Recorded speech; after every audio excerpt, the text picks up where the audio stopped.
თუ დაეცემი, ის წამოდგომაში არ დაგეხმარება. თუ შეცდები, ის სახალხოდ დაგცინებს. ის ნერვებზე თამაშის ვირტუოზია და კოჟრებზე დაბიჯების დიდოსტატი. ის შეიარაღებულია მიკროფონით და ძალიან საშიშია. ჯოკერი, დავით ლიკლიკაძის საავტორო გადაცემა. უსმინე ყოველდღე, შაბათ-კვირის გარდა, ძველი ქალაქის ეთერში. ჯოკერი, სასაცილოა.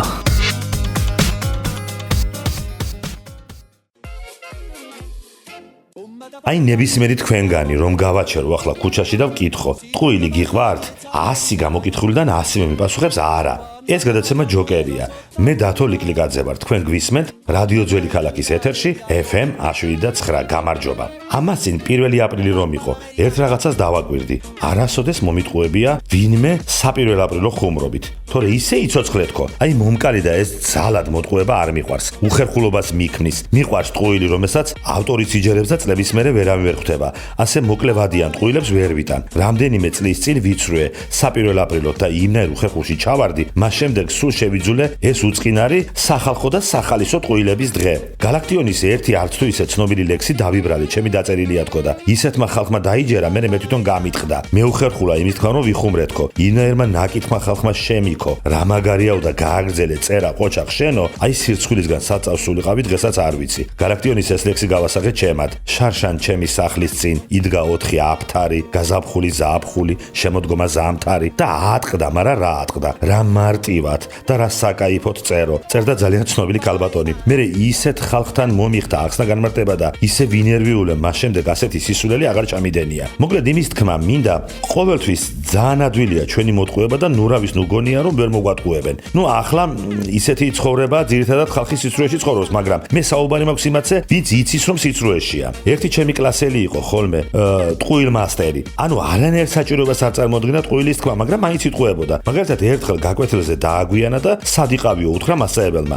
ამანაც დირექტორმა ბიბლიოთეკაში გამაგზავნაო. შემდეგ გაიგო რომ სპორტის დარბაზში გაუგზავნია დირექტორს. არსებით რეალობა სხვა არ ცვლიდა, რაზე გააგზავნეს და სად გააგზავნეს, მაგრამ მაინც მოიტყუა. აი ამას უყვარდა ტყუილები. არსებობს თინეიჯერული ტყუილებიც. გიждდები შენზე, ძალიან მიყვარხარ. თინეიჯერი და ქალი, თინეიჯერ დაკალს არა და რეალურად ეს ხო ორი მტრულად განწყობილი ბანაკია, ჩამქრალი ვულკანი, რომელიც მაშინ იწყებს მოქმედებას, როცა ჰორიზონტზე სიმპათიური ბიჭი გამოჩნდება. მორჩა, ჩემი თავისფასი უნდა ვისწავლო. კაცე გაბრაზებული ქალების მუქარა. ესეც უზარმაზარი ტყუილია, რადგან ვერ ისწავლის, იმიტომ რომ ძალიან სასაცილო და ყალბი გამოჩნდები და ეგრევე გაიყიდები. რაც არ გაქვს მორჩა. ორშაბათიდან დიეტაზე ვდგები, ეს კი ნამდვილად არ არის ტყუილი, რომელსაც მე ხშირად მიმართავ. იმიტომ კი არ რომ მართლა ვდგები დიეტაზე, უბრალოდ ყოველი კარგი ჭამის შემდეგ ჩემს სინდისთან მაქვს გარიგება და ამით ვიმშვიდებ თავს. თუ რაიმე მეაქავარ, ამის თქვენი თითქმის ყოველთვის მიუწვდომელია, როცა რაიმეა. ან არასოდეს არაა კომპეტენტური მოცემულ სიტუაციაში და ეს კარგად იცის და ამიტომ თუ რაიმეა ყველასათვის სხვაგან არის. შევიკრიბოთ ერთხელ რა ფრაზა ტყუილი, რომელსაც იყენებ დიდი ხნის უნახავ კლასელთან შეხვედრის დროს და ისიც თამამად პასუხობს კი აბარა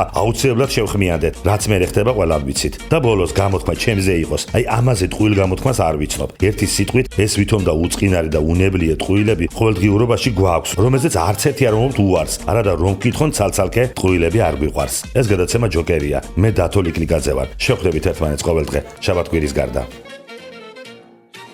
თუ დაეცემი, ის წამოდგომაში არ დაგეხმარება. თუ შეცდები, ის სახალხოდ დაგცინებს.